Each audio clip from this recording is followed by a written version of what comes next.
Okay,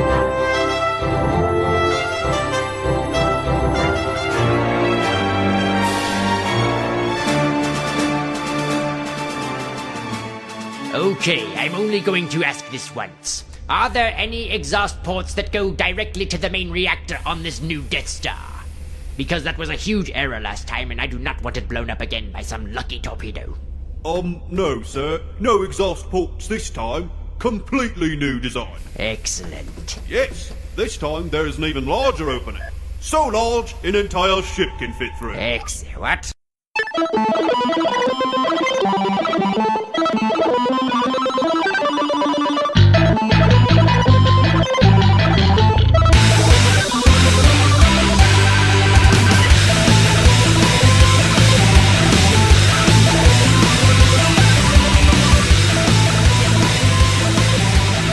Hello and welcome to another episode of the Rollin' 20s. We are the show that has had more mic drops than a Steve Austin promo. I am Jeremy. That's Steve. And we are surrounded once again by one of the special events at this particular convention. Fanime The special event. The special event. The only special event. Oh yeah. The Cosplay Wrestling Federation. CWF! CWF! CWF! CWF! Dub, not W. CWF. CWF. CWF! CWF! So are you saying that we're the during the chant? I know, it's a lot, when you say dub, it's a lot easier to chant. Yeah. So you're saying that we're the dubs that really people like at anime conventions? It's a pun. My God, another mic drop. Okay.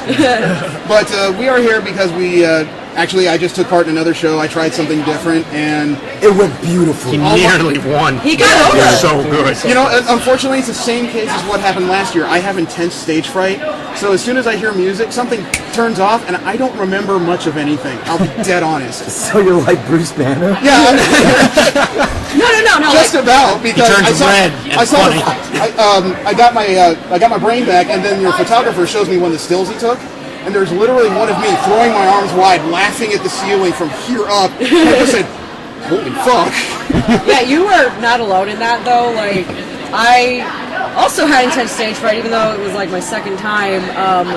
It didn't... I'm glad it probably didn't show, but, like, from entering and, like, leaving, I don't really remember what happened.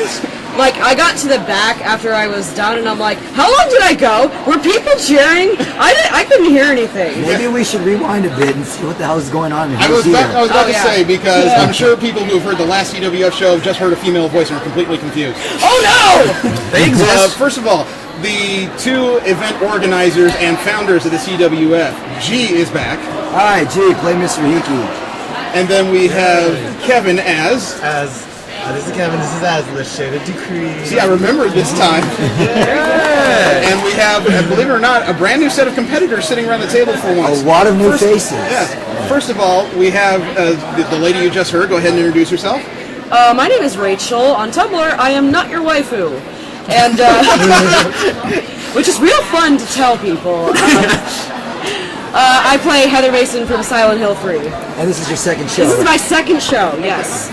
All right, next to her, we got? Yeah, I'm Reagan. Farnsworth. I don't know. Maybe you shouldn't give my last name. Whatever. Dr. Farnsworth. Oh. Exactly. Maybe I should be the old guy next time. So I was Okabe Rintaro, posing entirely as Ho-In Kyoma. Wait, is that you're just gonna say Ho-In Kyoma? Ho-In Kyoma. No, wait, not the Oh. I thought this wasn't kayfabe. No, you gotta get it big. Ho-In Kyoma! And my microphone just... I really heard this. Sorry. Loud. But yeah, this was my first time competing. I was here last year, and I would literally come to this convention for this event alone. I would come to a Cosplay Wrestling Federation convention. Amen. Nice! I'm so hyped about it. I would do that just because I'm like a mark and a His nerd. head just exploded. You can't do this to him right now. Well, I mean, so would I, but I'm just a mark and a nerd, so like...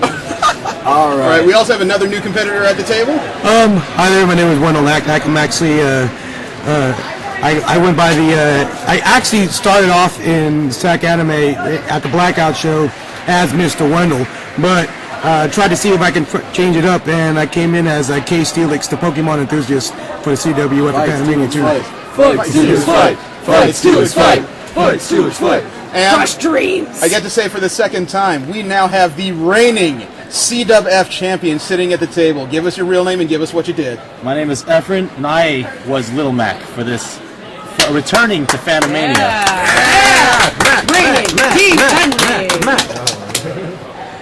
And I mean, everybody knows Steve was there. He was in the audience. I guess that just leaves me. The last 2 times I tried Cage. Did not go well because of a lack of notoriety. So this time I decided to turn up the douchebag. He came out. People loved you. It was just like homework from Fanime, from Fanimania 1, where it started out as a heel and then like slowly turned to cheers. Wait, now because people think like Mario, what's so special about? What was so different about your Mario? I turned up the utter douchebag. I just when we had the last show, you and Ken both mentioned that you had a serious lack of heels to most shows. So my first thought is, okay, so I need to figure out how to get people to hate me. What's the one thing that most video game, anime, cartoon, comic book fans all hate? Oh my god, that little Italian fucker. I'm going to try that. So I immediately started buying things off Amazon, so I came up with a wrestler version Mario as real as I could get. I went That plays super well for a podcast. I went to Goodwill. I bought this relatively expensive jacket for $6, and I immediately started putting stretch vinyl and sequins all freaking over You it. bedazzled that motherfucker. Yeah, and I wasn't even done by the time. Actually, funny story. I was trying to do more of it this morning. I was gluing on those orange sequins you saw everywhere. Yeah. And I finished the fireballs. I was about halfway through the lapel, and one of my roommates, Trang, suddenly looked at me and says, "What are you doing?" And I said, "I'm getting ready for CWF." And she says, "There's a sandwich next to you. Yeah? Have you eaten it yet?" "Yeah." Or, "No." I said, "No."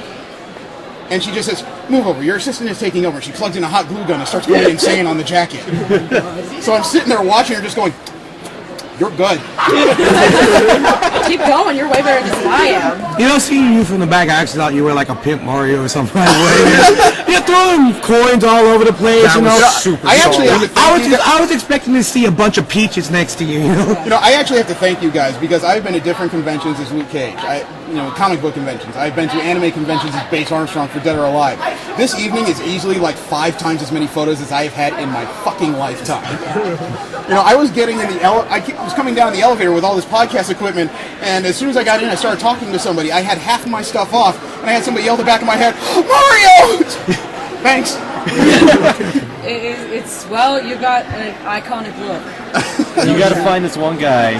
He was dressed as Bowser, but kind of like a gangster thug Bowser. He had a cigar. He had the gelled back hat. You wear the Mario stuff. Get a picture Worst of him. coincidence ever, because when I got in the elevator going up, there was some guy in a pimp outfit, and I realized because he had a barrel and a stick, I'm fucking Donkey that Kong. guy, yeah. And one guy looks at the two of us and he says, "You two come in together?" I think that was King DDD, actually. Oh yeah, it's definitely DDD. That wide brim hat. Yeah, no, that was King DDD. Oh, okay. So, Jeremy, what Maybe. aspects of the show do you want to talk about right now? Well, right now, I mean, your stories are very entertaining. Don't get me wrong. Well, we got through the Genesis last time we got together, but I mean, to take the pressure off these guys for a bit, the 4 of you have not explained to me what drew you to this and how you got involved. Because me, I was there at the first show, sitting in the Very crowd, first show. and I was just thinking, I could do this shit. And I went to my first tryout, and I realized I can't do this shit. Well, let's Just like real wrestling. So, like I said before, I'm a mark and a nerd. I got into Mark wrestling. means wrestling fan, by the way. Yeah, and we're not trying to be condescending or anything. I just also speak in a weird language that no one understands except that guy over there, G. Pointing also plays well for podcasts. Yes, thank you. Everybody loves audio shorthand. Yeah, that's great. So I was actually in the audience of the first Fanimania show. I was there, and you can sort of see me in the audience because I look like a goddamn rainbow Easter egg. JoJo cosplay,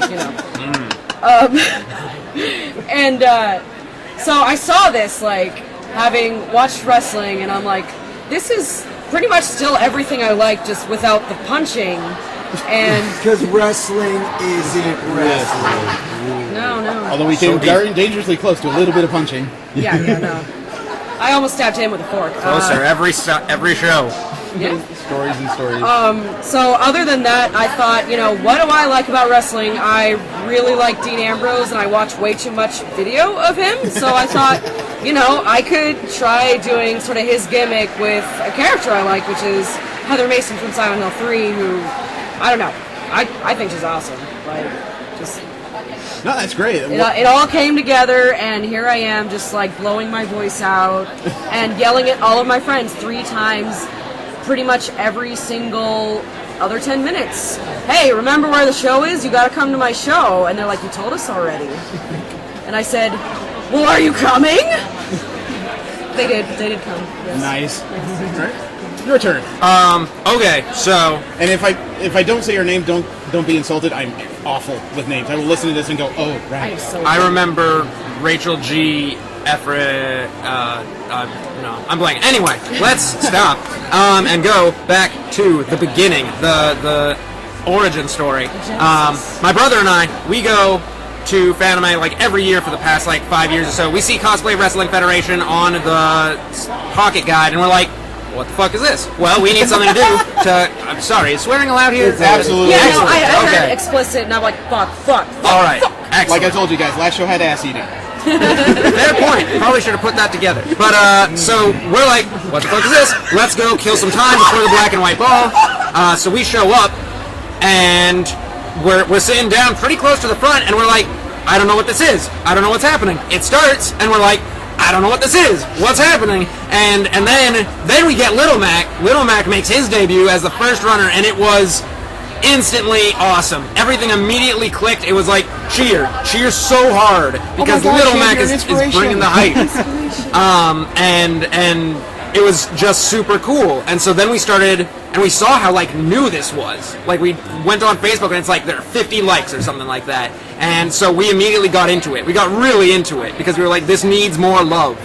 And when I started following every show. I didn't go to the conventions because I'm a student and poor, but but I watched every everywhere. video. I read on all the people, all the Facebook posts. I did whatever I could besides actually going to the cons. And when they put up the audition like requirements for AX, I started reading them, and I was like, all right, I'm ready for this.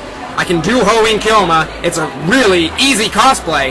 Lab coat, pants, shirt, Dr. Pepper. And like the most expensive thing I got was a replica phone, but I was so excited to get into this, and I was super, I mean, you know how I was in my emails. I was just super hyped His legs up. are jiggling right now. That's how jazzed he is. I'm super jazzed. I remember that, and it always surprises me every time I get every application I get, we get new and old, because we immediately start reading it, breaking it down, analyzing the strengths, the weaknesses, if it can fly, if it can't fly, and then we kind of put it on the back burner and then wait, and then go for it. How many did you get this year? 12. Wow. Huh. Okay.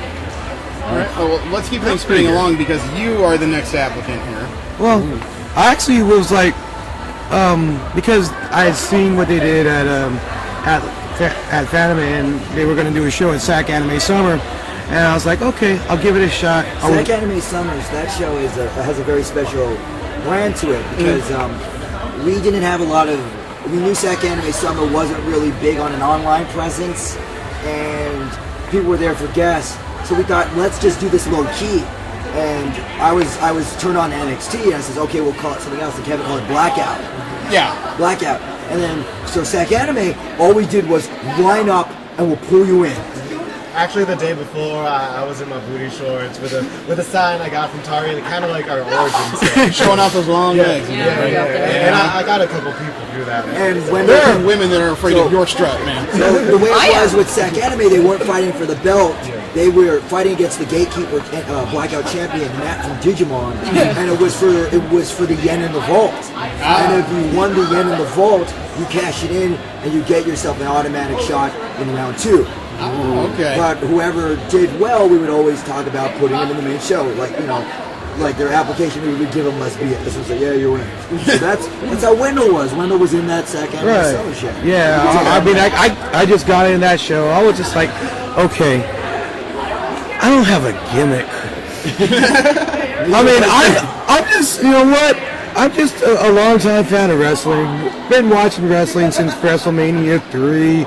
And it's like, okay, I'll just give it a shot, act as myself, see how far I can get. And then I was just looking at, like, the people that came before me. And I kind of just, okay, I'll just use what they said against them and just see if I can get the crowd to appreciate that. So if one of the Fortunate that you didn't go first. Oh, yeah. No, because, like, you know, there was a girl that was ahead of me, like, just ahead of me, and she was like, you know, I'm 150 pounds and so forth. And I was like, okay, that's cool. And then I was like, well, you got this guy and you got this girl. And she says she's 150 pounds. I'm 300 pounds. I'm twice as heavy. And then it was like, I got that, ooh. And then you just go like, and you just put the hand up and he silence him and be like, and twice as talented. That was the line of the night. Right. When it was so over it. Right, you know. So it was just like, okay, I'll give it a shot. I can't go to AX, I can't go to LA. Let me see if I can at least try it out in Fanime. And it's like, when I get to Fanime, it's like, whew. I mean, that was just as hard as like MC and Masquerade 2 years ago at Fanime, man. Except more enjoyable. Yeah, I would say so. The rivalry's hot. Okay, we got one last story here by the champ, Little Mac. So it was more than a year ago at my last year's Fanime, a couple of months. It was pretty much a nightmare for getting me in the show because G was talking about it, and I'm like, this is cool because, you know, I loved improv. I've been acting for a long time, and it's one of those things like, I kind of want to do it again. And he's telling me about it, I'm like, this sounds so cool. But I was always like doubting myself because I'm very hard on myself. I'm like, oh man, should I do it? Yeah. I chose Little Mac. What can I do with Little Mac? He doesn't speak. so my application was horrendous. It was shit. I was the first person to say. Excuse me. Yo, Kevin, true story. I'm going to tell you straight up. Kevin got your application. He's like, yo, you know this guy? Yeah? I mean, like, his application, like, you good? Yeah? You just wrote this. I mean, let him in. I'll vouch for him. And then might put my goddamn effort if you pull a sticker, I swear to God. No, because like because we had we actually had to change up the roster a little bit, and so I was scared putting you up first. I was scared finding out I was first. For those who don't know, we actually every show we put up an application, a paper application. It asks for the cosplayer's details and contact information, general information about the character, how they're going to portray them. It also asks for photos of the costume because I don't want fucking people. I'm gonna do this. Oh, it's not complete. Fuck you. We have way stricter guidelines than almost any masquerade out there. Yeah, first of all, how dare you? Yeah. But, so he comes in with everything like 2-word, 1-sentence answers, and I didn't instill a lot of confidence in me. But I mean, I needed wrestlers, and Efren's a good guy, and like at words, I was like, you know. Let him have the spotlight, and then afterwards it's like he could keep it. I'll eat my own shit out there. Like, for me, it was just like, oh, am I gonna do this? Am I not? Because I didn't have an idea what to do with Little Mac. So like, I was reading a bunch of like boxers trash talk, like a bunch of Muhammad Ali stuff. So like when I got on the stage, and like all of a sudden people were chanting Mac, Mac, Mac, and I just realized, oh, I gotta milk the Daniel Bryan-ness of this character. They loved you from day one. I mean, you're the people's hero. And because I lost the first Fanime, I was like, I gotta give Little Mac one more hurrah. I gotta give him try to get a redemption out of this. If not, I'll change characters. But yeah, I had no clue what the CWF was. I didn't know Fanimania was actually the second show, and I was like, this sounds cool, this sounds fun, I'll try it. Here's a shitty application. I can appreciate that, man. It was an amazing show, but the thing that struck me the hardest was I was at the ALA show. Mm-hmm. You know, didn't do terribly well. We're talking about first. Okay, the second ALA show, the one from 2015. Annihilation. Didn't do well, but the way the Freaky Fish, the former champ, just unnaturally got over with that crowd. And then when this show started and he introduced himself, it's like he couldn't find a way to get this crew to love him. He threw that inflatable shark in the crowd, and then they seemed to work to try and get that thing and throw it back at him. Yeah. That really just threw me way off when I saw it. Yeah, the thing about this show was, first off, Robert, the man who plays Freaky Fish, yeah, like, he understands the crowd vibe, and I understand the crowd vibe. And I was doing my goddamn best to make sure we finish efficiently, we finish on time.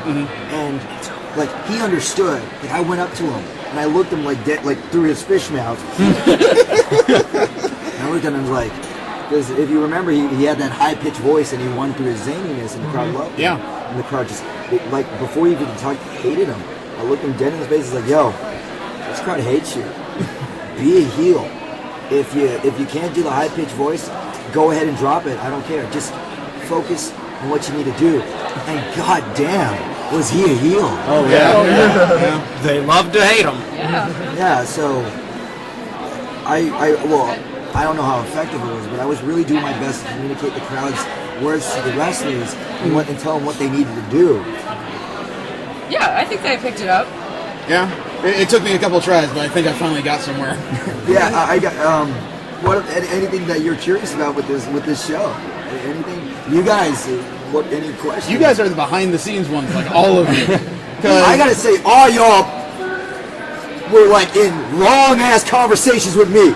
Every one of y'all, and the entire lot, even this guy, even Shada. I will give you a little bit of behind the scenes. This weekend, I worked the swap meet. I sold my own collectibles because I need the money. My credit cards are fucking killing me. But twice while I was working the swap meet, I had someone yell at the back of my head, "You!" And I turned around and just went, "What? You were in cosplay wrestling?" "Yeah." "Are you going to be at this one?" "Yeah." "Great!" And they walk away. It's like, is that a fan or am I going to die outside? Dude, that I know what you're talking about, because I was on day one. I was cosplaying as Dean Ambrose. It was great. And because everybody who recognized me was a mark. I said, "Oh, hey, yo, you better come to my panel." And I said, "What panel?" And they go, "What panel?" I go, "The Cosplay Wrestling Federation." And they usually go, "Oh, that one." And I'm like, "Oh, shit." That means they've already scouted it out. Yeah. Normally, like back in the day, it's, "Oh, what's it about?" "It's the wrestling." I mean, I had that for a few, but everyone's like, "Oh, yeah, we heard of it. Oh, we're coming to that." And I'm like, "Oh, God." That is the frightening thing. In a year and a half, you have built up your own fan base within the California circuit. They're, I don't want to say hidden, but they're just quietly waiting. Yeah. Because every once in a while, I get recognized, and I'm not used to this, even though I drew this show. Every once in a while, I walk around, and if I say cosplay wrestling loud enough, I see a couple heads snap around, trying to figure out where it came from. Your show has got traction. Yeah. I remember I was with you at the cosplay gathering a couple in December. Yeah. And then I just had some people's like, "Hey, you're Little Mac from the cosplay, right?" I'm like, I was not expecting that. I was not expecting that. I'm like, "You remember me from that long ago? I lost. Why do you remember me?" You lost the deal, man. I did. Yeah. You did. If you had to lose to anybody. I tell you what, Dio was real good, man. You were Bray Wyatt and he was the Undertaker. Even though you got pinned, you're still a fucking main event at WrestleMania. There was a little bit of crowd disappointment that Dio couldn't show up this year. Man, I was disappointed Dio couldn't show up this I year. was disappointed. Yeah, but I think one of the greatest things about Dio's character was that since he never came back and never lost and he quote-unquote died, he's now ascended to mythical legendary status, like Undertaker. So you're saying he's the Brock Lesnar of the CWF? He doesn't have a stupid sword tattoo. Well, now he doesn't have to top it. Yeah, he doesn't have to top He's it. the single champion to go undefeated. Yeah. Right, and the greatest thing about Dio Brando is the character has a history of dying and coming back to life. So anytime when you're going to come back, he can come back. If he stays dead, he stays dead. Now, I mean, what do you guys think? Obviously, the show's fan base has multiplied just in the last year since your previous Fanimania. And multiplied, I think, is putting it lightly. I would like to put a little exponential marker behind that number. To be honest, this crowd really overwhelmed. This crowd was insane. This crowd overwhelmed. Minute one, we got an Olay chance. Yeah. I think it's really. I think we're just really still feeding off of WrestleMania 31 being here in the Bay Area. This convention center being the home of WrestleMania Access, where I had an absolute blast, and we're just feeling all that vibe of how much fun we had, and everyone was just like, we're going to be like Raw in San Jose. Yeah. And we're going to be just absolutely harsh on everybody. Without and if you're the not blatant misogyny. Right. Kevin and I understood that. What's happening over there? Oh, counting. They're counting. Okay, so that's how we can count. Kevin and I understood that actually. We knew, and we did every single thing we can to not ride WWE. I don't know if you went to the Facebook page, but that Fanime logo, I took it to a friend. I said, I want you to make the WrestleMania logo. I want it blatant. I want it on a blatant goddamn copy. And he put the little play thing, Fanimania. It was just close. And then after every WrestleMania event, we would come back on the show, come back on the Facebook page, talk about it. We talk shit about the Pacquiao fight. One of my favorites was a friend, a mutual friend. He posts so much salt on the Pacquiao fight. This is why I don't watch boxing. The Shaded Decree puts a post. Y'all need to watch a real show with real violence. Yeah. Where the violence is emotional and it really hurts. My friend calls it the biggest in-joke of California. Going back to WrestleMania really quick, I actually was able to meet the guy I'm ripping off currently. Homage. Whatever. An ode. Yeah, I met Dean Ambrose, who, as it turns out, is just like the equivalent of a very confused, fluffy dog in real life. Just goofball. So he peed on your leg? No, he's just like a big old goofball. Like he's just so humble and like just so like happy to be able to do the thing that he did, like he watched as a kid, you know. So like, yeah, I think I fed off that excitement. It's just like, yeah, I am happy doing the thing that's kind of like the thing that he does. The timing couldn't have been better for us. Really. Yeah, I was at WrestleMania. I sat in the crowd. Oh my god. I was at NXT. Yeah. Same. Oh man. I went with this motherfucker to NXT. It was a religious experience. That NXT thing was my highlight. A chance for a little bit of criticism. Do you guys think there's anything missing from the show? Yes. A timekeeper. Timekeeper. Yeah, clearly, like a lot of those promos went way too long. Yeah. It's hard to like judge how long you're going. Okay, I'm going to be critical. First off, we need a timekeeper. A second, like I need more people to do this because Kevin, like Donovan, should only call matches. Yeah. Kevin is actually seeding contestants, and he's already ranking and picking who's going to move. And I'm just trying to keep the show from falling apart. One of the one of the dirty little secrets of CWF, the unintentional brilliance of the character of Mr. Hiki is that he could panic, he could fail, he could flail, and I could use that either to hide my frustrations or convey messages. Like in the show, Hiki takes a headbutt. He takes a headbutt from the fish, and I'm on the ground like bleeding, and I look up, the fish guy's like, good, back to your seat, and then he gets it and walks back. See, like Hiki keeps the show from falling apart. By falling apart. He was honestly like, I sort of love, like everyone shits on your character, and that's sort of part of the show. I honestly, not only did I love the character because when like you needed to convey a message, suddenly you didn't drop the act. You were still in kayfabe, but at the same time it was like, Hiki's being for real. Yeah. Fucking do the thing. Do what and he's not quite the Michael Cole. He's more like the Jonathan Coachman. Like it was this. Why would you want to be Michael Cole? It's always this great moment of. It's the same reason I love the character Okabe, which is that goofball, like wacky in a different way, of course, but clearly not like super serious. And then sometimes when shit gets real, and Hiki hits the floor, and it was awesome to watch, and I do you realize that in a wrestling show for over a year that the person to take the most bumps was not a wrestler? Hiki got headbutt. He got punched. DDT, he got DDT. I almost stabbed him by a fork. He got almost stabbed by a fork. He got slapped in the face. Yeah, sorry. I think one of the big things. Yeah, we were thinking about doing this spot, but we realized for a show this prestige that we just wanted to run a clean, efficient show and let the show do its thing and add no antics. Yeah. The antics came, but they were organic. All right. Well, let me ask a question. I'm sure you've thought about. What would it take to get a ring bell? Yeah. eBay probably.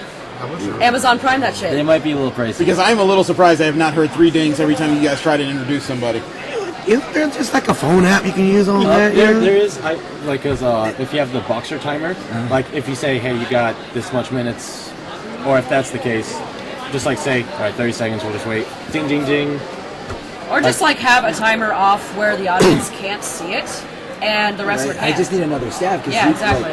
You need everybody one more has person. everybody. Yeah, on just the like a stage. signal of like, 3 more minutes. And I feel one of the harder things are like, for example, I've seen. And another thing is you gotta like make sure that I want to cut people off, but they're so over with the crowd. Yeah, I want them to like come down naturally. Like for example, with the heels, the Onieris. Like the crowd was just like wouldn't let him talk. They were just crapping all over him because they hated him. Yeah. And Which was good. He fed off of it. He fed off of it. One of the big issues was they wouldn't stop, which is great because hey, they're into it. They just wouldn't stop, so he couldn't really continue. Yeah, that is true. But at the same time, one of the things about a pro wrestler is number one, you got to control your crowd. Yeah. Austin and other wrestlers shoot on that all the time. That's just a natural byproduct of the business. Oni did great. Thank you. He did. God bless Donovan for running some crowd control and shoving his arm in the fish's mouth. But that's another thing. But it's just one. That of was the things some kinky little side I saw. that's one of the things that you just have to learn to deal with. Yeah. I got a question. Sure. Actually, more of a talking point for you guys. Oh boy.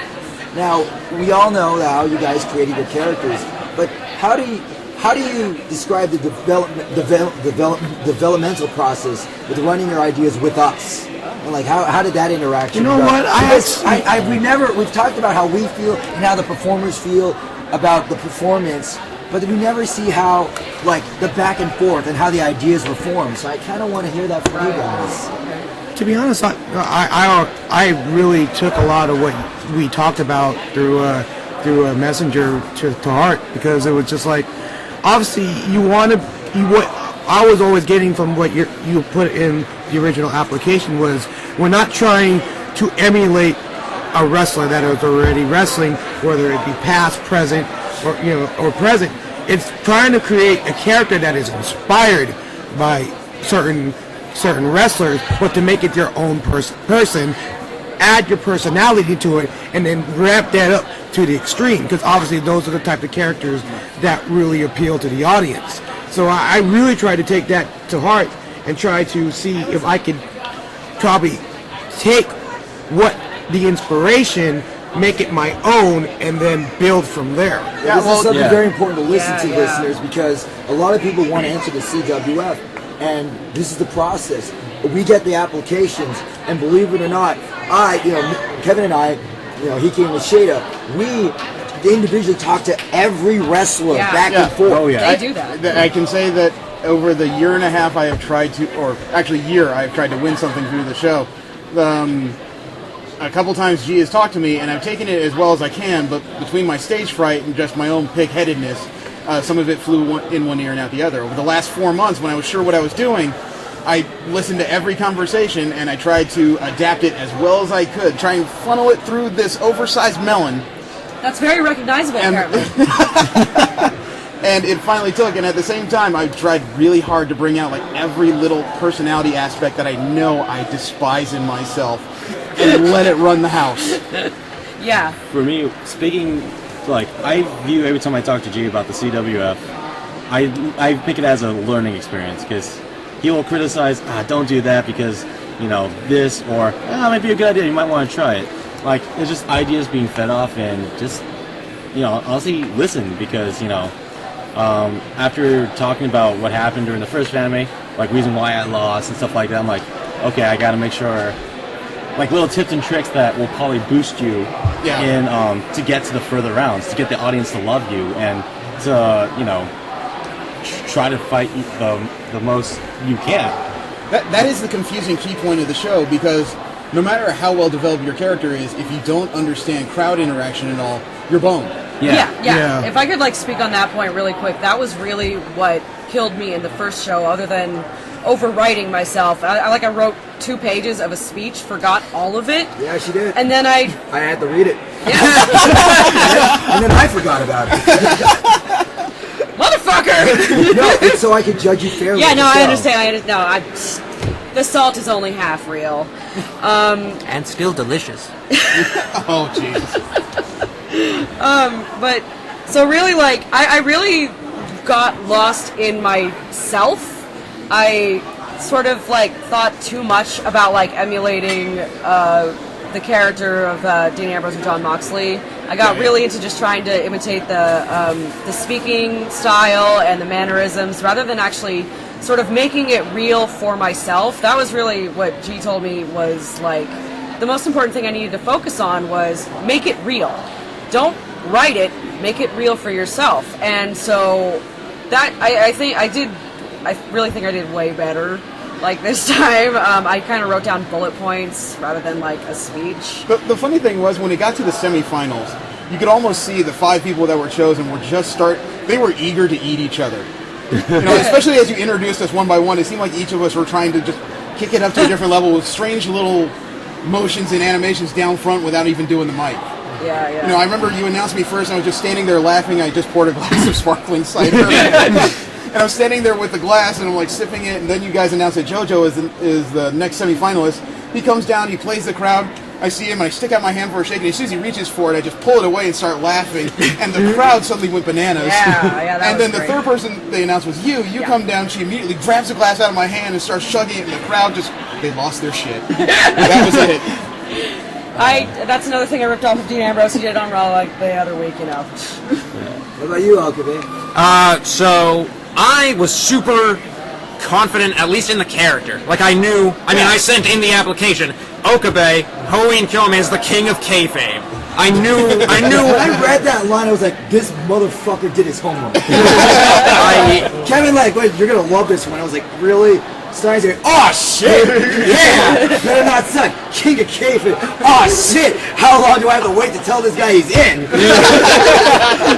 And honestly, perhaps to some extent, that sort of held me back just because I rewatched the series. I bought and played the visual novel for the sole purpose of knowing as much about this character as I possibly could. I read every TV tropes page. I read about I just got into every detail of the character, and I didn't get a lot of criticism from you in regards to how I'm playing the character. Just that my intro speech was way too short.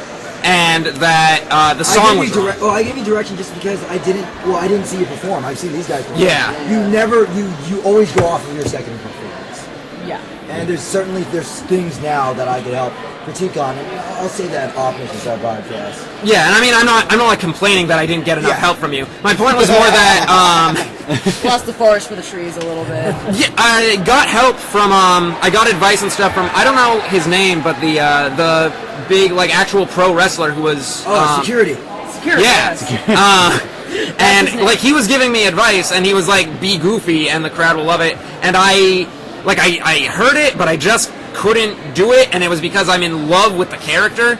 I wanted to play him basically like the character would do it, and I think it worked okay. I didn't flop. I didn't make an ass of myself, but I also probably should have been more willing to bend to people's criticism. There's things that you can only learn while in the environment, Exactly. in the moment. Yeah. There was so much panic. I mean, for me, as I was in your shoes, similar, except for the fact that I had nothing to run off of. I had never seen the show, and I was called first. I was looking at you, man. You were panicking, but as soon as you got out there, you felt the crowd. Yeah. You took it. I was like, ooh, I want to see you in the next round. I want to see you move forward. Yeah, he came back and he sat next to me, and I'm like, "Was this your first time?" And he's like, "Yeah," and I'm like, "Oh shit."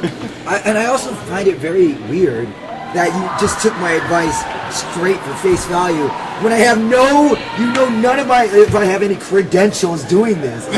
Just the fact that I ran the panel, G obviously knows a lot about pro wrestling characters. Y'all treat me like I was Triple H or something. What made you trust my words so much when I had nothing to really back them up? What it is, at least for me, I think it's I think for me, and I think maybe a few of us, if we're kind of vibing off of that NXT vibe, I think what people want to do is they want to support the CWF as a whole. And if it means that there's a certain vision that Kevin and G have, then what we really want to do is we want to follow that, because I think this is kind of like what they see as the CWF. And it's kind of like for me as head of Stage Zero at FanimeCon, it's like I have a certain vision, and if the people that want to participate with me, they see that vision and they want to support it. For me, I see G and I see Kevin, and I see how passionate they are, and I see how much they want this thing to work, and it inspires me. And it's like, you know what? Win or lose, suck or good, I want to make these guys, proud of me. I'm gonna golf clap that, yo. That's, You know what I mean? Damn. Because it's like they Don't are cry, busting G. their tails because they want to try to do something which is to entertain the crowd. Yeah. And obviously they are a lot more involved in this, and they're working their butts off. G's working his butt off. Kevin's working his patootie shoot in heels, man.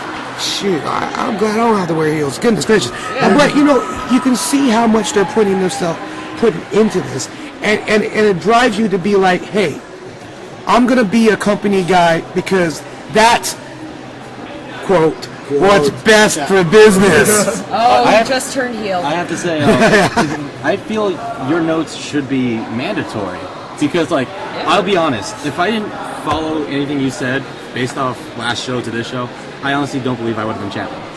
Yeah. Because I feel like everything you said is, help me fix the character of Little Mac. Because, as I said before, all I got to roll off, it's like, alright, this is Doc's quotes. I'm going to look up some other boxers, very, big talkers. I'm going to see what they can do. And I had really nothing else other than myself. But as soon as you said, you kind of got the Daniel Bryan go for it, I had to go for it because if I didn't follow that, the people wouldn't have done the Mac chants as the yes chants. I feel with your guidance, it'd be like I got two people in the audience who I just told them about the show. Yeah, come check it out. They had no clue about wrestling.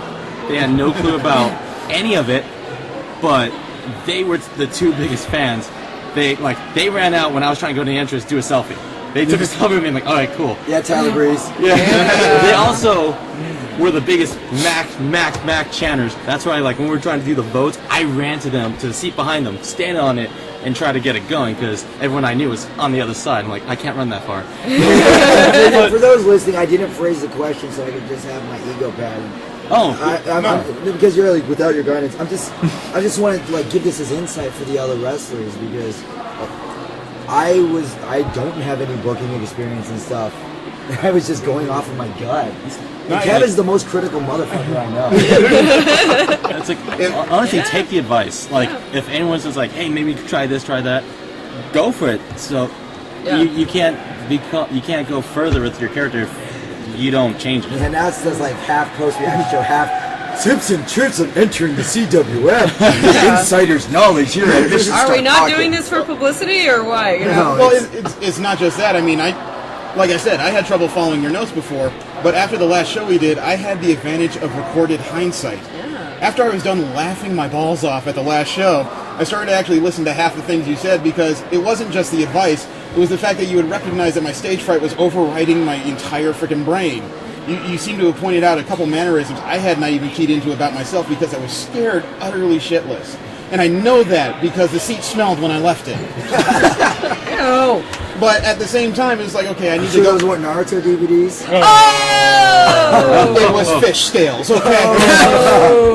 But it gave me the ability to just sit there, kind of reassess where I was going and what I was trying and where I was going wrong, and it seemed to turn around this weekend. Yeah, it did. So that's the long and short of it. But I have had you guys for about 45 minutes. You still got a night and a day of a con to enjoy. So I want you guys to go do that. All right. If you right. want us longer, we can do that, though. Oh, no, I appreciate that. But the last time we did that, all of us started to lose oxygen after a while. Good point. Who needs it? Yeah, oxygen. Come on. And after Keep all, it going. 50 more minutes. And after all, Fanime is a 24-hour con, so that means you guys have got parties to go see, I'm sure. I do actually. I actually have to go back to Stage Zero and see what's going on because I'm technically working it. Game show championships are going on. I'm the head of that place. I got to take care of my folks. Yeah, because I will not lie, I enjoyed myself the most as this, and I swear to God, I'm wearing my shit tomorrow just for fun. I brought a replica of the last ECW title for fun. I'm going to throw that over my shoulder and just walk, and I don't think I'm going to get 50 feet. I want to get Mr. Dangerous to kill you so I can get your jacket. You need more destiny. That's the worst part is now, are you guys going to Anime Expo? We're in works. Okay, because that gives me time to add more shit to that jacket. Yeah. Thank you guys. Thank you for coming, Thank everybody. you. Introduce yourselves one more time, please. Okay, Rachel, notyourwaifu.tumblr.com. Reagan as Okabe. I don't have a website because what? I have a Tumblr. That doesn't even count as a website. That's Too busy time traveling. Kevin as a shaded decree. Flavors.me/decree. DAKRE. Follow my Twitter if you want to Some Mortal Kombat shit. If y'all want to hear a lot about yaoi and stuff like that, See you know, some I'm legs. the boy. And if you love my legs, yeah. Everyone calls me G. Easiest way to get in contact with me, just message the main Cosplay Wrestling Federation page. You'll get an answer if you want in or you just want to share your comments. All right. I got you covered. Thank you. Mr. Bueno, otherwise known as K Steelix. Twitter.com/Emperor of Husky. You can kind of see the things that the things I hear from students when I interact, because I work at a school and I got a lot of junior high kids that say some weird things. I Yeah, love that shit. I'm gonna go follow that. yeah, it's quite crazy. I get irritated. And I am Efren, who portrayed Little Mac and the new champion. Wait, who's champ? Don't you got a fitness page? I do. I'm currently trying to work on, long story short, YouTube, The Workout Gamer, or Fitness by Efren. I'm trying to update as much as I can, but stay healthy, my friend. All right. And just in case you guys don't know, this show, The Rollin' 20s, is on iTunes and on Stitcher. You can like Mission Star Podcast on Facebook. You can send us any fan mail, suggestions for the show, or hate mail at mspfreight@yahoo.com. Our Twitter is The Rolling 20s. The music you heard at the beginning of the show is by Machine Supremacy. You can find most of their discography at machinesupremacy.com, as well as their latest couple of albums at amazon.com. The clip you heard will be my goddamn choice when I make it home. Thank you very much for stopping by, everybody. Thank you for having us.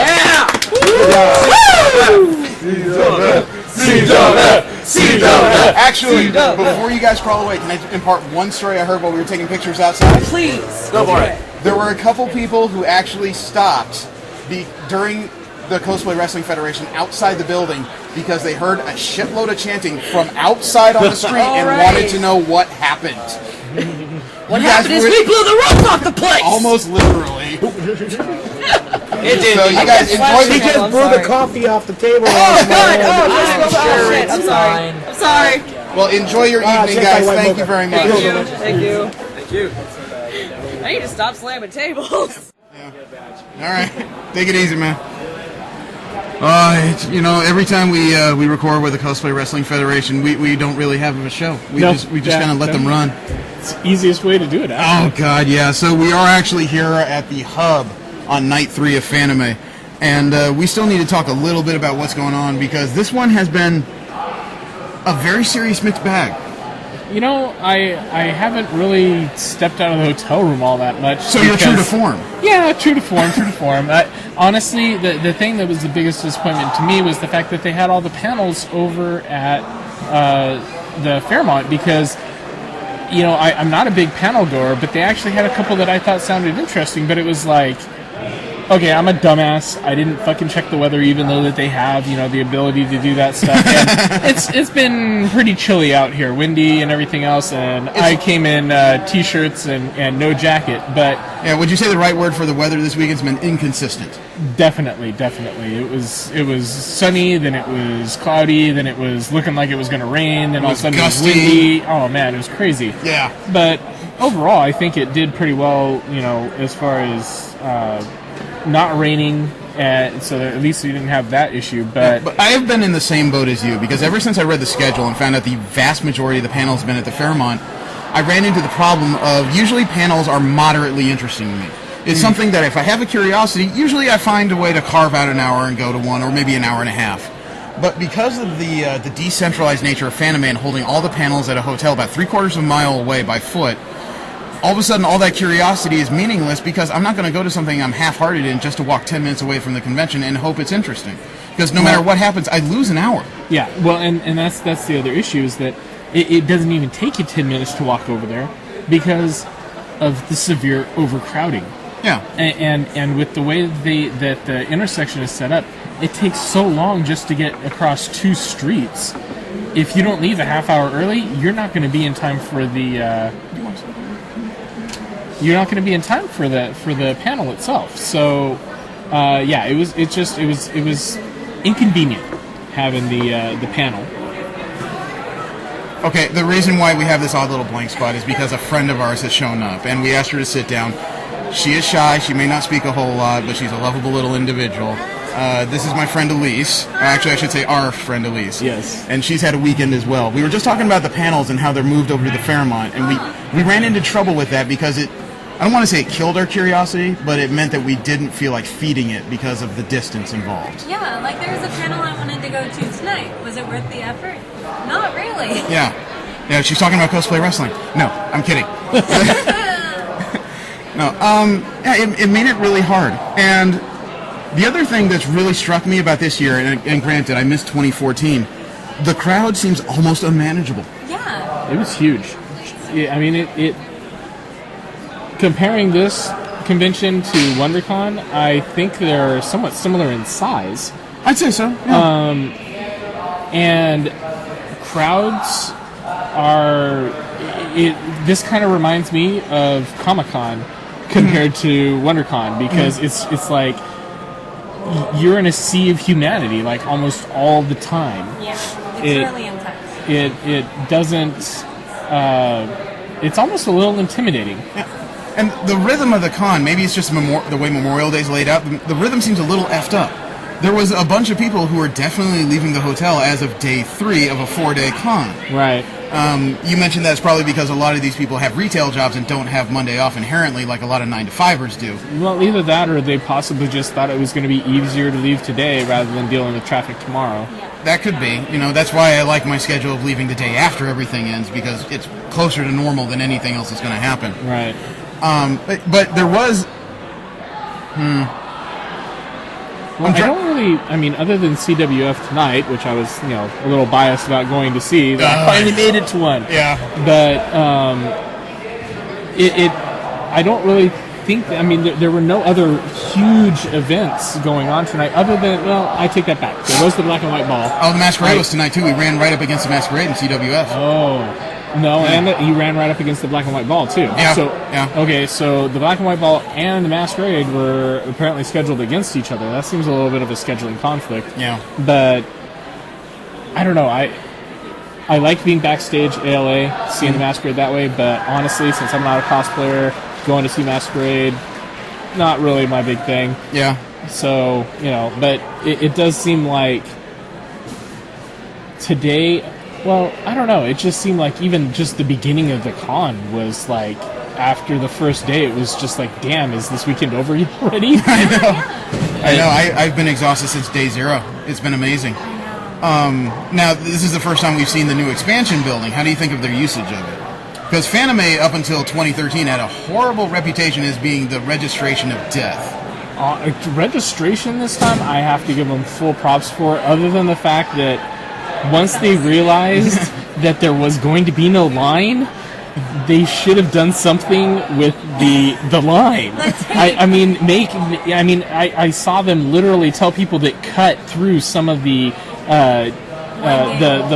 winding path that you're literally just walking through because there is no line, and sending them back to the entrance because they cut. That was a little. It was a little ridiculous. I mean, we were just sitting here, literally walking back and forth, and it took us, 3 minutes to get through this thing just because we're having to walk, in this winding path when we could have just walked straight and been in and been done. I know there was a moderate line that we saw early in the morning. Yeah. By about 1 o'clock, we heard there was no line.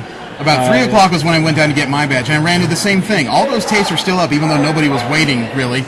And honestly, walking back and forth, the thing that kept going through my mind was Paco, Paco, Paco, Paco, Paco, Paco. Yeah, it was like Pac-Man. It just Elise and I went and got our badges at the same time, and we're just both looking at each other like, this is silly. This is really silly. But other than that, I mean, registration went super fast. I don't know what the hell's up with me lately. I cannot bring my actual paperwork, but I just walked up to them and I said, hey, I forgot my paperwork. They said, okay, you have your ID, email, boom, done. Okay. How about the other use of the expansion so far? Artist Alley up there, across the way from the dealer's hall? Lots of room. Still super crowded, though, because of all the people. It was really, there was like a row in the back though for tables and stuff, like for people to sit and rest. I thought that was really cool. That's not something you see a lot in Artist Alley. Yeah, it's not as big of an Artist Alley as there is on Anime Expo, but they had like double, triple wide aisles. It was so easy to actually look around and shop when the crowds abated a little. Yeah, I'm probably going to go back tomorrow because I didn't really get a look around, but it was definitely roomier. Yeah, there was actually a couple surprises for me in there because it was a callback to a couple shows. We talked once about a webcomic called Spinneret. And it turns out that not only was the creator there, but he's turned several pages of his webcomic into print books. He's selling them for $20 a piece.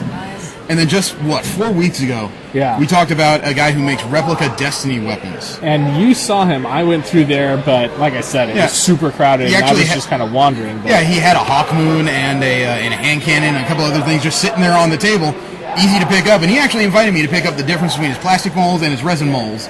And I was just kind of in awe, and I was a little afraid to just touch anything. I want to go back and look at these suckers because honestly, just looking at the webpage compared to like seeing them in person is probably going to be amazing. But might be a purchase. That's my fear. I'm just like I'm gonna walk in there and be like, damn, I gotta pick this thorn up, and I'm like, no. I've done so well at this con so far. I'm gonna actually be able to pay my rent when I get back home early. I don't know. What about Dealer's Hall? Dealer's Hall's been all right. I still have yet to make it into Dealer's Hall. Really? Oh, you're kidding. He does have a point. There's been a pretty long line just about every day of the con trying to get in there. It's ridiculous. And even once you get in there, it's so packed. It's not comfortable by any means. So it makes it hard to actually shop. It really does. Yeah, I've only bought 2 things. That's all I've bought, and I did it very early in the morning today just because I knew I needed to get in and out of there because of a combination of photo shoots, interviews, and just needing to shower before the CWF this evening, frankly. The Dealer's Hall structure is fine, but it's just the organization trying to get people through there seems a little slow.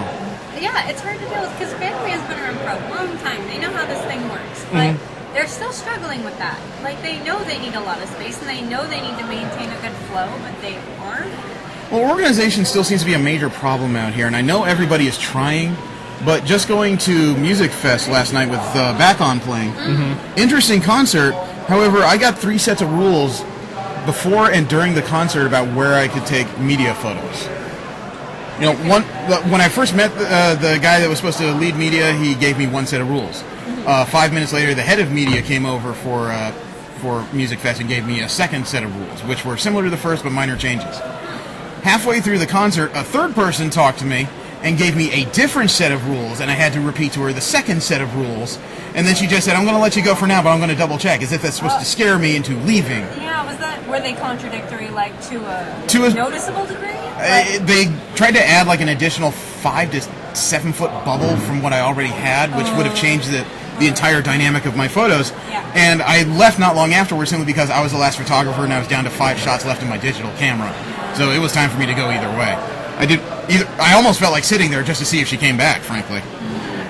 But, Music Fest was fine. It's just, like I said, I spoke to one of the heads of media this afternoon about the set of rules, and he apologized because they were still making a few things up on the fly, which was obviously evident, but this convention's been around a little too long to allow things to be made up on the fly. Yeah, they should definitely be a bit more prepared when it comes to media access and things like that, because, I mean, you guys come prepared. Yeah. You want to work. Yeah. They need to be ready to let you work. Ideally, yeah. But unfortunately, there's also been a change in the guard. I understand there's a new CEO in charge of the convention. I didn't know that. That was one of those things that came out in minor conversation and overheard, and it's just, that threw me. Now, as far as cosplay this convention, cosplay is still strong, but there is too many people to get it done well.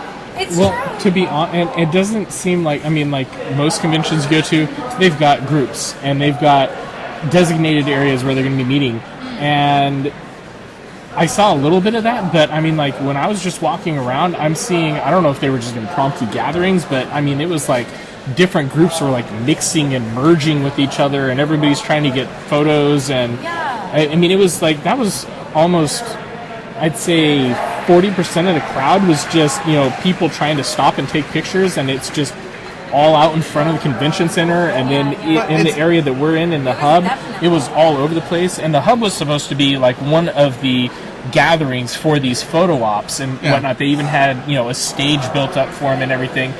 And after I kind of finally made my way through the crowd into the area, and then I walked in, and they were doing a gathering for the Dragon Age Inquisition. And so forth. But yeah, I mean, it's all over the place. Crowding is, I can't iterate enough how crowding is just. Working as a photographer, it's been difficult because trying to pull someone aside just to get photos is no longer a simple prospect. More than likely, I have to walk about 50 feet with a poor cosplayer who probably barely knows me, if at all, to a secluded area, which is not that creepy considering I'm near 40. Yeah. So, and once you find those corners, unfortunately, there are so many people milling about, you either have a crowd of people flooding into the background, which is just ruining the photo, or all of a sudden I've got 20 people with lenses behind me, even though all I want is a simple profile. It drives me insane. It even got to the point where standing out in front of this place, I had to find non-reflective surfaces just because the glass on this building was still making loud photos. Now, I can't remember because it has been a couple of years for me being here. I came in 2000. You came in 12. Yeah. You came in 2012. So it's been 3 years for me, but they did do something new out front in the convention center. They got this kind of modern art sculpture. Yeah, they when they added the expansion, they added this tiered pit area underneath the expansion, which is shaded and interesting. But what they also did was they removed the central fountain, which they turned into a garden, and now it's just gone. Yeah, that garden was well hated. Yeah, there is a tall, overhanging art structure, which is the best way I can put it, but it also functions as a little bit of shade. And it breaks up the area very nicely, but it also means that this large, flat surface out in front of the convention center is a little hard to use when you've got people trying to form around this gigantic structure. Yeah. Which is not the convention center's problem, admittedly, but it also adds to the problems of going outside for large groups, because now you've got this huge thing in the way that isn't going to make a lot of sense when you're trying to pretend that you're a bunch of high school students. Actually, the level of cosplay has been pretty good, though. Yeah. Oh, absolutely. It's the same kind of experimentative, I'd almost say home run cosplays everyone is going for, because it seems like at the Axe, people bring out a lot of their stalwarts, their perfected stuff, but people try a lot of new finished stuff out there. I mean, you're still going to see your incomplete works, or maybe, starter cosplayers. Like, people starting out trying to get into whatever they're doing, whatever their niche is, but I don't know, there are a lot of really, really fantastic cosplayers at this convention, and that's been the case for years. Yeah. Like, there are a lot of very enthusiastic and creative people here, I think. They bring something new to the table that I don't really see at ALA or AX. Yeah, but unfortunately, it's one of those things where you have to start talking about the actual issues going on here. Organization is one of those things that's moderately fixable if you can find enough energetic, I would say, people. I would almost use the word competent, but let's be honest. The people working here are competent, but I'm not sure how energetic they are. Some of them seem to be a little bit complacent almost. Not quite, but maybe just going through the motions. Yeah. Because people who work conventions in California tend to be the same subset of people in general. I see a lot of the same faces working behind the scenes. But unfortunately, because of the crowding issues that occurred not just in the convention center, but in the goddamn hotels, it may almost be time to have an uncomfortable, unpopular conversation about ghosting. Ghosting, for those of you who don't know, is when people go to a convention without a badge for the sole purpose of hanging out with friends, which is generally, a socially acceptable practice, but it's turning into something that's stressing out a lot of different conventions all throughout California. It's true. It does no good. I haven't actually heard of Fanime introducing any kind of cap so far. I haven't heard of a sellout, so I'm going to assume not. But when you actually have a bunch of people attending a convention that did not pay to be there, there's no way to actually track their numbers, so you don't know what to plan for. It definitely makes things difficult, and I have a feeling that's where a lot of this crowding issue comes from, is that, somebody's able to show up, they're like, hey, I can't afford the 50 whatever, 55 right, I'll pay 150 for the hotel, but 50 for a badge? No. Yeah, and they come in, they get to have their fun, and you know what? I don't really have a problem with that, other than the fact that it makes it really hard to know how many people you're going to have here, and while it's not really crowding up your registration, it is getting in the way of everything else. Yeah, exactly. I mean, I saw that issue in the elevators earlier today. There were a bunch of people, like there was a group of boys, and their badges all had female names on them. It was really interesting. Like, he was like, do I look like a Susie? And he held up his badge, and it said Susie on it. I was like, no, you really don't. Yeah. Like, it's obvious. These people are not paying for their badges. Well, let's put it in perspective, because the cons, actually, oddly enough, the cons that we've been at thus far for this year were Anime Los Angeles, and when I say cons, I mean together, because we went to Anime Los Angeles, who instituted new rules on ghosting, not popular, but definitely helped with the crowd control. Then we went to WonderCon, which also instituted new rules on ghosting, also not popular, but made it extremely easy to walk around once you pass their choke point gates. Super easy. So now we've come to a convention that has no rules on ghosting, and we are encountering problems. Yeah. Encountering? Is that a word? Encountering? Okay. I'm Are you tired. tired? I'm Yes. very tired. I'm You need spent. a nap. You know, the artist is spent. But so we did encounter issues at this first convention of the year we've been to that doesn't have anti-ghosting policies. Yeah. And And I don't know necessarily that they have to enforce a ghosting policy, but if they're not going to, they need to plan for it. Well, let's ask a question, because we've just talked about two major California conventions that had anti-ghosting policies. Do you think because Fanime doesn't have that, maybe some of those people have flooded into this direction? It's possible. I don't know. I mean, at least as far as ALA and WonderCon, that's a Southern California. This is a Northern California. Yeah. So, you know, it's possible that some people flock this way because of the anti-ghosting policies. It could just be Northern versus Southern as far as that goes. And let's also put in perspective, because I was busy with CWF, I didn't put my badge back on when we got the equipment, and here I sit in the middle of the building, no badge, no questions, no problems. Yeah. And I am deep in this goddamn building. I'm uncomfortably deep. Yeah. I am like reportably deep in this building. But at the same time, there is no one checking the doors. The only things that they're worried about people gaining access to that did not pay for a badge are Dealers Hall, Artist Alley, things like that. And I've noticeably, they're very noticeable. The staff is sitting there checking badges for those things. They're doing well communication wise and everything. It did take me a little while because of just the level of noise. I didn't notice somebody when I did think about going into the Dealers Hall. And I got all the way to the entrance to the door, and they're like, "Oh no, go back to Hall 3, go all the way back to Hall 3." I'm like, "Really? Okay, no, I'm not dealing with the line right now." But at the same time, they're doing their job. They're trying to keep people moving, trying to make things happen. Yeah, they're trying to keep it fluid as well as they can. But I don't know if it's enough. I ended up going into Artist Alley, and it was so crowded, I almost had a hard time getting out. Yeah. And then the same thing I went into the gaming hall just to check it out, see what they had. Lots. I'm not a big fan of having both the board games and the arcade in the same hall. But at the same time, it was a big enough hall that they could kind of get away with doing it.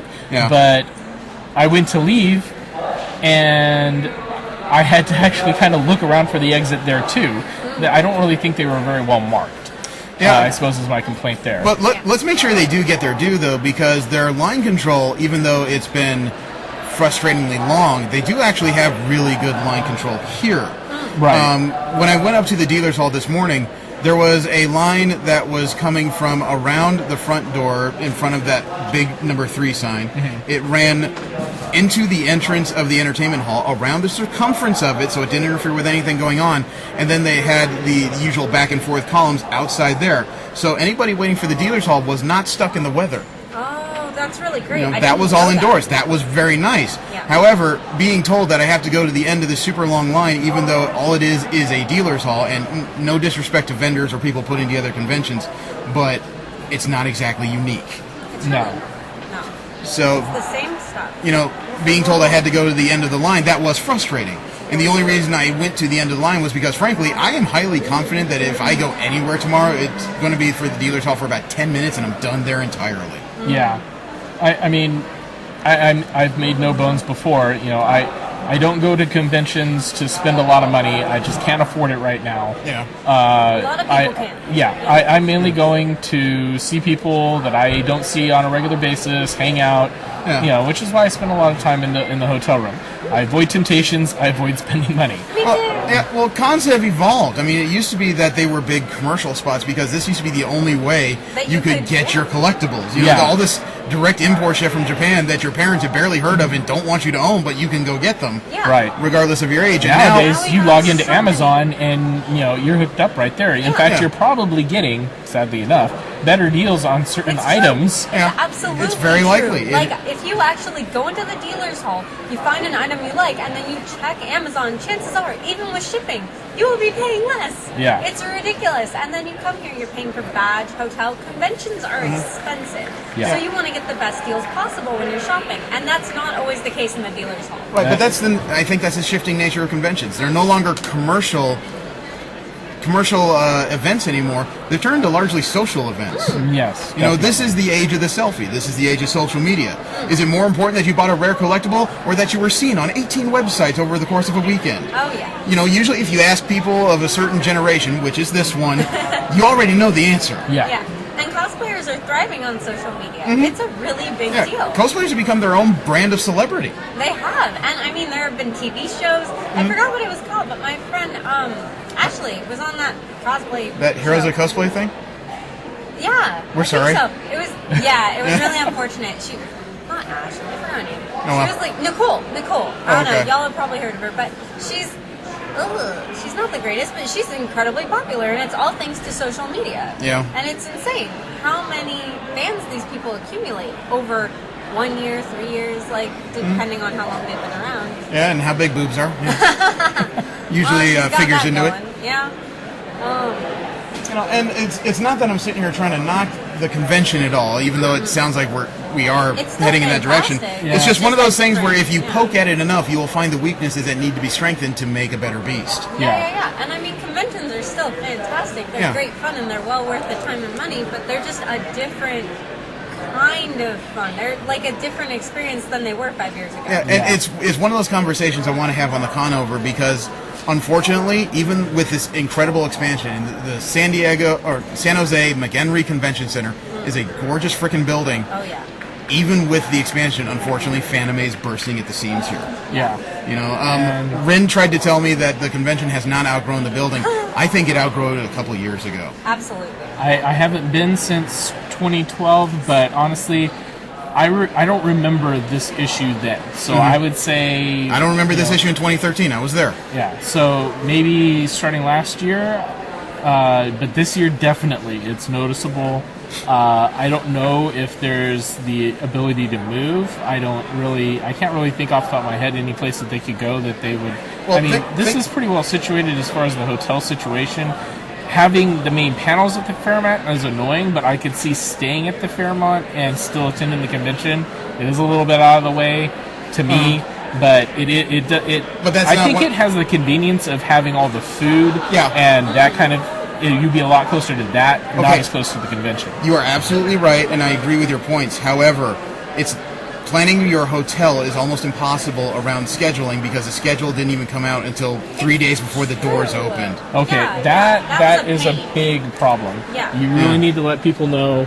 Yeah, we like knowing what we're doing. And I mean, for years this has actually been a problem with Fanime and a lot of other conventions. They just put off the release of the schedule so long, and they tell you it's going to be out like a month before the con, and you're checking, and there's nothing there. You don't know what to expect. It's all speculation, but it could go back to the same issue I mentioned when the same general people seem to work most of the California major conventions.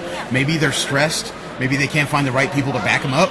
Maybe. And Or it could just be that, they're working on X convention, Y convention's coming up, but they got to get X convention done if they, if they're having to split their time May just be between a that lot of many people very conventions. overworked. Yeah. Maybe they just need, a few more people on their their side to help the organization flow. And I think that's flooded into the general vibe of the con, because all weekend I've had this feeling that a lot of people are working hard, trying to have fun, which is not a fun vibe. Yeah, it's really not.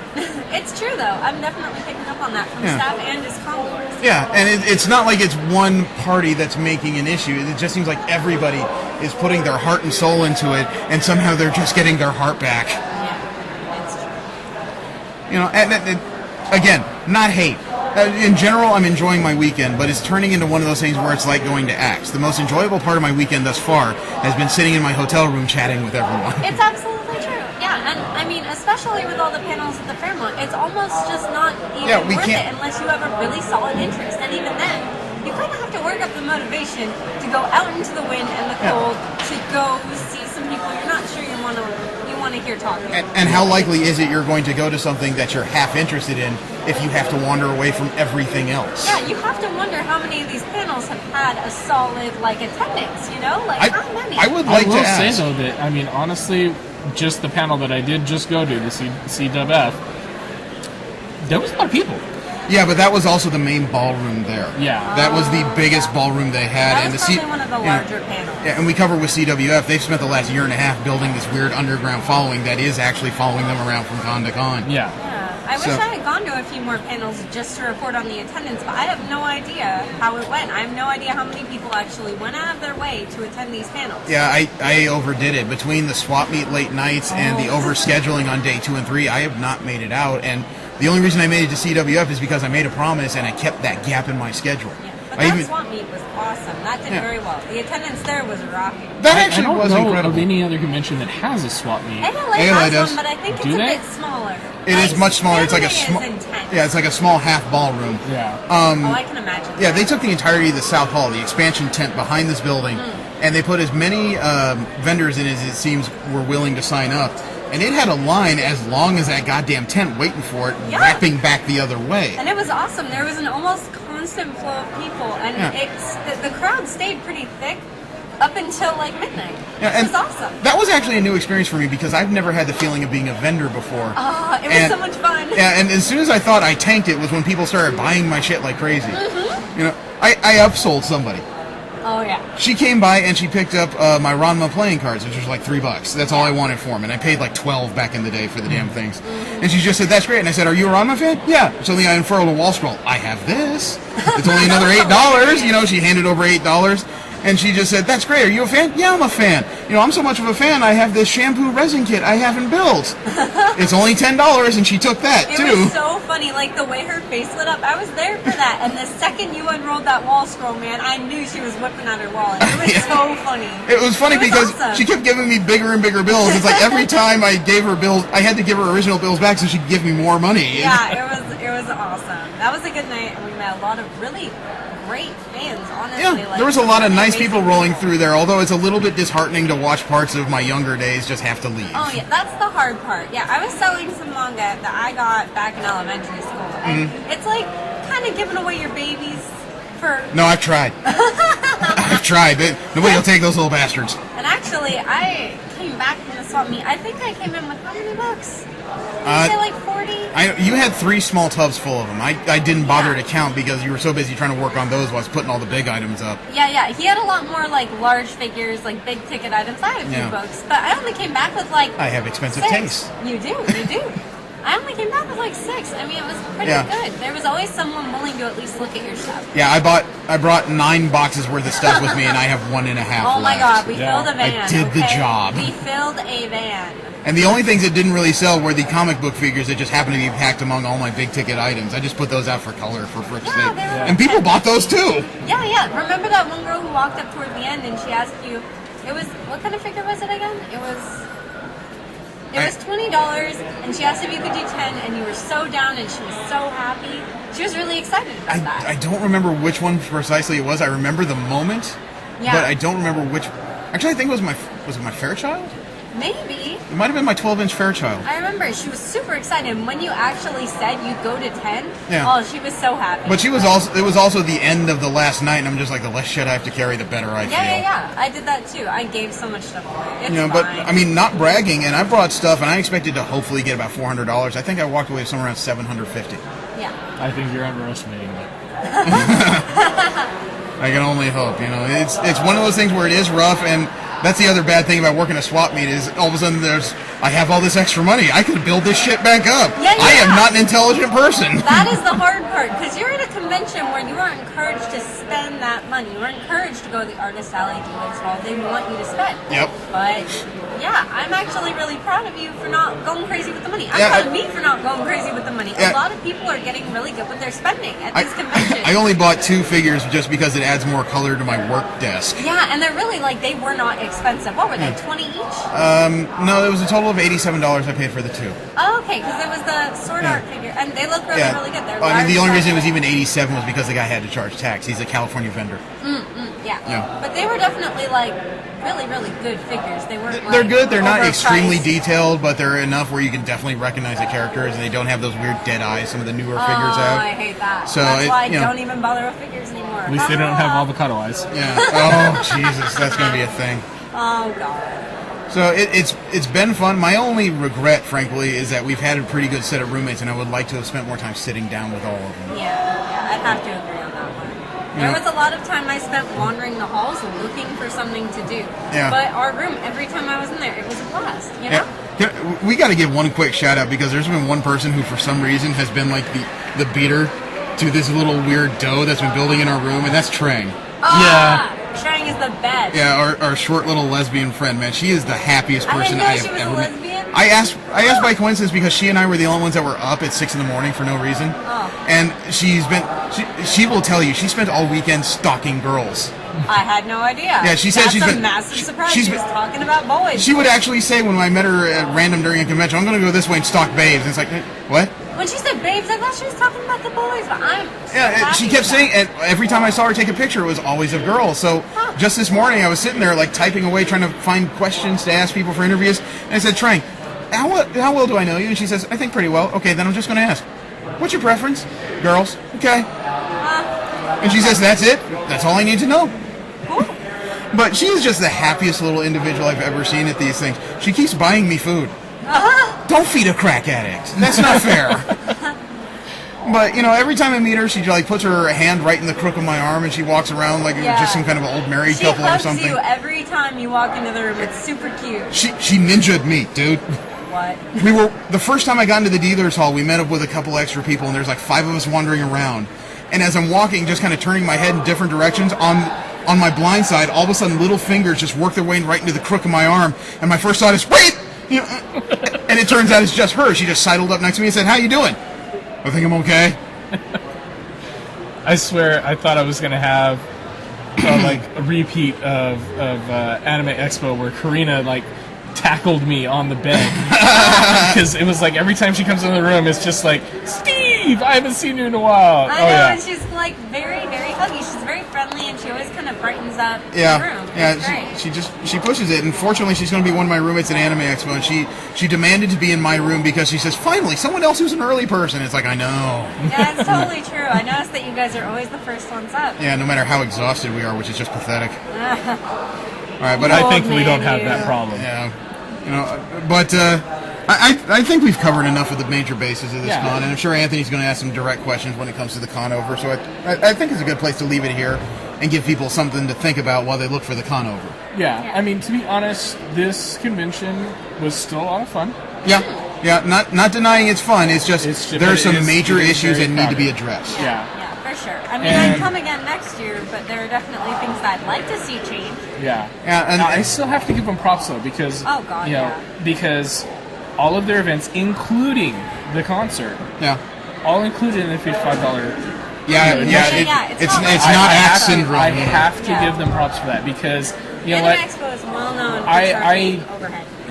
I didn't even really know back on, but I was like, you know what? It's a free concert. I got the time to go see it, and I was a little worried I wasn't going to get in because the line was when we went down there right when doors opened, literally. And I got in there, and I mean, I don't know if it's necessarily a good thing, but the theater I had no issues, getting in there. Yeah, nothing against the back on guys because they were one of my interviews today. Yeah, and they're wonderful guys. They're good musicians, but I think that they were under marketed. Yeah. You know, I didn't even know they were playing until I got the form back that says that Back On is one of the groups I'm interviewing. So I'm like, great, who are they? They're the band. Really? Yeah, it was the same for me. I didn't know about them. I didn't get a chance to really look into them. Yeah. It kind of tells me how and yet out they of have the anime scene I've kind of gotten, because I didn't even and realize how many songs of series that I had watched they had done. Right, they have done almost 10 years worth of anime series and video games, and yet they're a name I barely know. Yeah, and that's not fair. They're even otaku. I talked to them. They're all from the same high school, and they're all anime fans. Yeah. They should be more well known in this crowd, considering how prolific they are. They should And be. obviously, by who showed up at Music Fest, they're not, and that's not fucking fair. No, it's really, really not. I mean, the way I heard it from you, there were a lot of empty seats at that concert. It was kind of unusual because being up front and taking pictures, I got a chance to turn around and look a couple times, and the floor was filled up, like you would expect, but it went straight back. It crawled up the walls, and they filled up the upper rows all in the center. But as they started to spread out to the side walls, which was all stadium seating, by the way, not floor seating, so you got a good view, the closer you got to the stage, the more empty gaps there were. That's so odd. Like, premium three-quarter views of the stage were empty. That's really odd. And, you know, like you said, they weren't going to fill up the building no matter what. Yeah. But you would think that really good close-up seats would be the ones that people filled up. No, they chose to stay in the middle for some reason. Yeah, it's very odd to think about because, I mean, especially at Anime Expo, those are the seats that people are fighting for. Yeah, the logical thing says, regardless of your angle, the closer you are to the stage, as long as you can see their faces, the better off you are. Mm-hmm. For some reason, this crowd didn't follow that rule, and they seated themselves. So obviously, it was their choice. Yeah. Well, I have to wonder if it isn't because, you know, it's free. You can come if you want to, you know, so on and so forth. Anime Expo, you have to pay for it. Yeah. So Which I still you're don't like. fighting to get what you paid for at that point. And I think that might be a difference there. Yeah, you might be right. Yeah. Well, we definitely got some stuff to contemplate before Anthony starts asking questions, but it has been an hour and a half, including the stuff we got with the CWF, which was not as crazy as the last one, but much more detailed. It feels like we actually got to know people for once. Yeah. Instead of just how they eat ass. Boy, you have some stuff to listen to. But I wanted to thank you guys for tuning in. We are going to have a show next week, and believe it or not, we have another interview on tap. Really? Yeah, for a comic book show, we're doing a lot of talking to people lately. We have the creator of the Suicide Girls, Missy, is coming on the show to talk about the burlesque show coming up at Comic-Con. Oh, okay. So we get to talk to more people. I'd say we get to talk to more people about cosplaying, but we're talking to more people about cosplay and taking it down a bit. So, starting off and then taking off clothes. Yeah. And also, I want to apologize a bit ahead if this show takes a little bit to come out. I did not have a chance to edit our previous show as of yet, and I need a little time to put that together, and I got to do it in order. Yeah. No, it wouldn't be fair. So if you guys are still tuning in and listening to it, I thank you all for your patience, and I'm going to get to work as soon as I get home, which is really annoying considering as soon as I get home, I have to work on this show, I have to work on the prior show, and I have to work on packing my shit for Anime Expo, and then right after that I have to clean my shit so I can put it back in the bag and go to Comic-Con. And somewhere in between I have to buy Arkham Knight that I pre-ordered. I would say my life is awesome, except I'm looking at my time start to dwindle over the next 5 weeks. Yeah, well, I mean... Oh yeah, great. I have to get home, make podcasts, save Gotham, go to Los Angeles, do laundry, Don't forget to eat. go to San Diego, and somewhere in the middle I gotta kiss my wife. I gotta figure out how to make time for that. So I thank you for tuning in. I invite you guys to roll with us next week when we talk to Missy from the Suicide Girls. Thank you very much. I am Jeremy. And Steve. And Elizabeth. Don't jerk and drive. Have a good one, peeps. That's for real. That was a South Dakota slogan. Yeah, it's so fucking ridiculous. They had it up on billboards and shit. Yeah. Like driving down the road, don't jerk and drive. It's like, You know there's some poor redneck driving along going, well, someone fucked up. And another one going, aw. I just got done. Oh.